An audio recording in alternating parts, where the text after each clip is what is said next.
Balochistan under attack. जी हाँ, सिर्फ वाकया नहीं हुआ, ये एक जंग है। 12 शहरों में तो भारत ने एक साथ हमला नहीं किया था यार अभी मई में।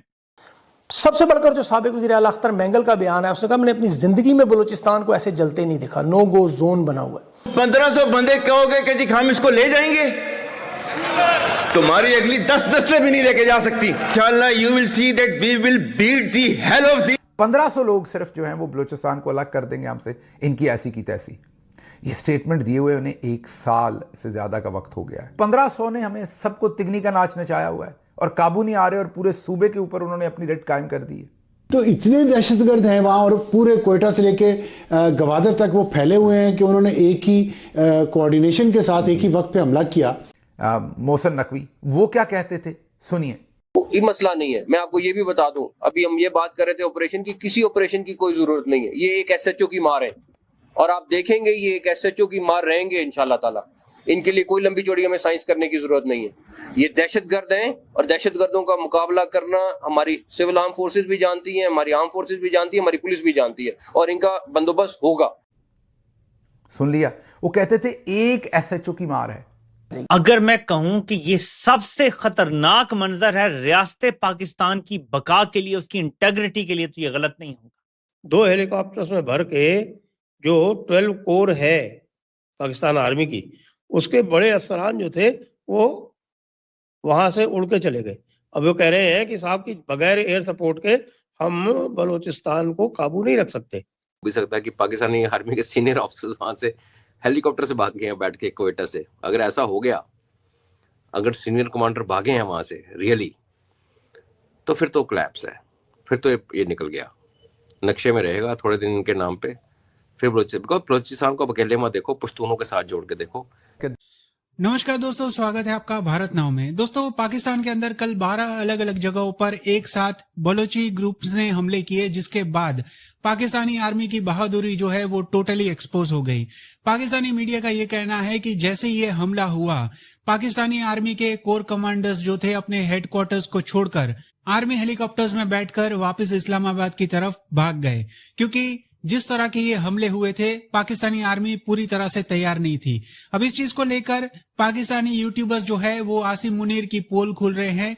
1 साल पुराना वीडियो जिसमें आसिम मुनीर ये कहते हुए नजर आ रहे हैं कि 1500 बलूच हमारा क्या ही बिगाड़ लेंगे, हम उनको सीधा कर देंगे। इसके अलावा मोहसिन नकवी जो कि इंटीरियर मिनिस्टर है, उसने भी बयान दिया था कि एक एसएचओ के 2 थप्पड़ लगते ही बलोच लिबरेशन आर्मी जो है वो ठीक हो जाएगी। अब जैसे ये हमला हुआ तो आर्मी चीफ और इंटीरियर मिनिस्टर दोनों ही गायब है इस हमले को लेकर। यहाँ तक कि पाकिस्तानी मीडिया को ये कह दिया गया है कि बलूचिस्तान हमले को लेकर कोई भी खबर पाकिस्तान के अंदर ना दिखाई जाए। दिल दुखी है, ये बलूचिस्तान पर हमला नहीं हुआ, पाकिस्तान पर हमला हुआ है। वो आज रो रहा था, आंसुओं से रो रहा था प्रेस के सामने, जब बलूचिस्तान जिसका कि ये चीफ मिनिस्टर है वो इसके कंट्रोल से बाहर है। वहां पर 3 बड़े बैंक हैं, Faysal bank, Meezan bank, allied bank. ये तीनों बैंक लूटे जा चुके हैं। में यानी सिक्योरिटी फोर्सेस के लोग भी शहीद हुए हैं, पुलिस वाले भी शहीद हुए हैं, और वहां पे बाकायदा बैंकों को जलाया जा रहा है। मस्तोंग में जेल पे हमला हुआ, 27 कैदी छुड़ा के वो ले गए। नोशकी में हमला हुआ, डिप्टी कमिश्नर के घर पर उसकी बीवी समेत उन्हें अगवा कर लिया। ऐसे लोग अपने मोटरसाइकिलों से, साइकिलों से उतर के या गुजर भी रहे, एक तरफ दहशतगर्द फायरिंग कर रहे हैं, धमाके हो रहे हैं, दरमियान में से पब्लिक गुजर रही है। और मच में बहुत बड़ा हमला हुआ। अब ये सारी तफसीलात जो वो बीबीसी दे रही है, कोई पाकिस्तान का इदारा नहीं दे रहा। शहीद कर दिए लोग वहां पर, पूरे के पूरे पुलिस स्टेशन जो हैं उनको आग लगा दी गई, ट्रेनिंग सेंटर्स को आग लगा दी गई।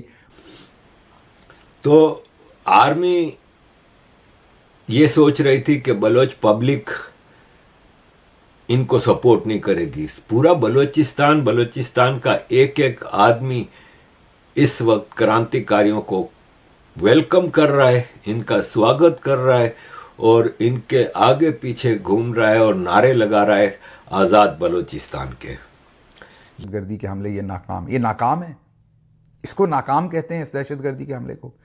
फिर जमीयत उलमा इस्लाम के हाफिज हमदुल्ला ने कहा कि बलूचिस्तान में तो हुकूमत की रेट खत्म हो चुकी है, कोयटा शहर इस वक्त बिल्कुल हुकूमत की रेट मौजूद नहीं। एजेंसियां कहती हैं 12 पॉइंट पर हमने कब्जा किया, दहशतगर्द कहते हैं हमने 16 शहरों पर कब्जा किया हुआ है। अस्करी सहाफ़ी कहते हैं फिक्र ही ना करें, हम गजा जा रहे हैं, वहाँ हम फ़लस्तीनियों से जाके सारा बदला ले लेंगे, सारा असला उनसे छीन के अपने मुल्क के दहशतगर्दों का बदला भी लेंगे। मुज़ाहिमतकारों से छीन के आपको असला दिखाएंगे, इनसे तो नहीं ले सकते। आपके पुलिस स्टेशन उन्होंने उड़ा दिए, आपके ट्रेनिंग सेंटर उन्होंने उड़ा दिए, डीसी आपके उठा के ले गए, असिस्टेंट कमिश्नर आपके उठा के ले गए, बैंक तबाह कर दिए, शहरों पे कब्जा कर लिया, चेक पोस्टें लगा दी, आपके लोगों को शहीद कर दिया, और कामयाब कैसे होना है इसने? ये जो कुछ बलूचिस्तान में हो रहा है इस पर कोई तवज्जो नहीं। ये 24 साल से हो रहा है, अगले 24 साल भी इस तरह ही चलता रहेगा। ये इन्होंने कहा 16 शहरों के कब्जे, खबरें झूठ है सारा। ये सारा जो मुसल्लह तंजीमें दंदनाती फिर रही हैं, ये जो बैंक लूटे जा रहे हैं, ये जो पुलिस स्टेशनों पर कब्जे हो रहे हैं, ये जेलों में से कैदी छुड़ा रहे हैं, ये मासूम लोग जहाँ बाकी ये सब सिक्योरिटी फोर्सेस, ये कुछ भी नहीं है। इस पर कोई तवज्जो ना दें, ये तो प्रोपेगेंडा है सारा। बलूचिस्तान तो एक SHO की मार है। ये तो खुद मोहसिन नकवी का बयान है। ये जो 10 सिपाही जहाँ भाग हुए, ये कहता कोई बड़ी बात नहीं, हम तो दहशतगर्दी का सामना कर रहे हैं और बड़े अरसे से कर रहे हैं, हम तो आदी हो चुके हैं। 5 औरतें, 3 मर्द, 2 बच्चे, ये कोलैटरल डैमेज है, इसकी फिक्र ना किया करें।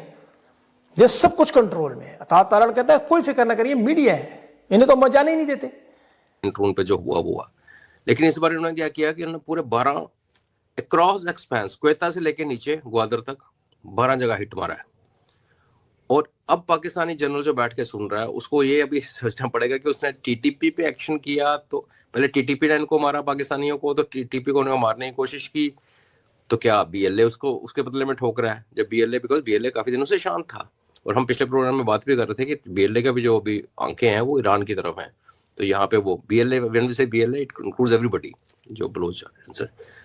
लेकिन जो एक डेवलपमेंट आई सामने, बलोच लेडीज ने पहले भी ट्रक में बैठ के एक्सप्लोजिव भर के पाकिस्तानी कैंप के अंदर घुसी हैं। कराची यूनिवर्सिटी के बाहर चाइनीज को मारा था, बलोच लेडी थी, वो डॉक्टर थी जिसने सुसाइड किया था। लेकिन राइफल उठा के बलोच फाइटर्स को, लेडीज को हमने पहली बार देखा, जो डॉक्यूमेंटेड एविडेंस दिख रहा है। और जब उसके थोड़े तह में जाओ तो पता चलता है वो जो लेडी है जिसका नाम नहीं हमें पता, उसकी 2 बहनों को उन्होंने उठा के उनको रेप मोलेस्ट करके मार के फेंक दिया था आज से 3 साल पहले। और ये उनकी बड़ी बहन है जिसने ये कर लिया। तो कहते हैं ना, कभी भी दुश्मन हो, कोई भी हो ना, उसको इतना मत कॉर्नर में डालो कि वो रिटेलिएट करने पे मजबूर हो जाए। और ऐसे जब वो रिटेलिएट करेगा तो वो तो लड़ेगा अपनी लाइफ के लिए, आपको संभालना मुश्किल हो जाता है। तो हमने जब बलोच लेडीज को सड़कों पे आते हुए देखा था मेहरान के साथ, तब भी हम बात करते थे कि देखो एक नया मोड़ आ गया। जब माएँ सड़क पे आ गई तो अभी कुछ और होने वाला है। ये आई थिंक 1.5-2 साल पहले हमारी कन्वर्सेशन इस पे हुई थी आपके शो पे, और वही हम देख रहे हैं। और देखो अब हमने पंजाब के टेररिज्म भी देखा, कश्मीर का तो डे 1 से देखा है।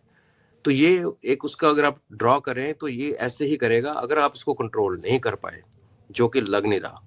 आपके पुलिस स्टेशन उन्होंने उड़ा दिया, आपके ट्रेनिंग सेंटर उन्होंने उड़ा दिए, डीसी आपके उठा के ले गए, असिस्टेंट कमिश्नर आपके उठा के ले गए, बैंक तबाह कर दिए, शहरों पे कब्जा कर लिया, चेक पोस्टें लगा दी, आपके लोगों को शहीद कर दिया, और कामयाब कैसे होना है इसने? ये जो कुछ बलूचिस्तान में हो रहा है इस पर कोई तवज्जो नहीं। ये 24 साल से हो रहा है, अगले 24 साल भी इस तरह ही चलता रहेगा।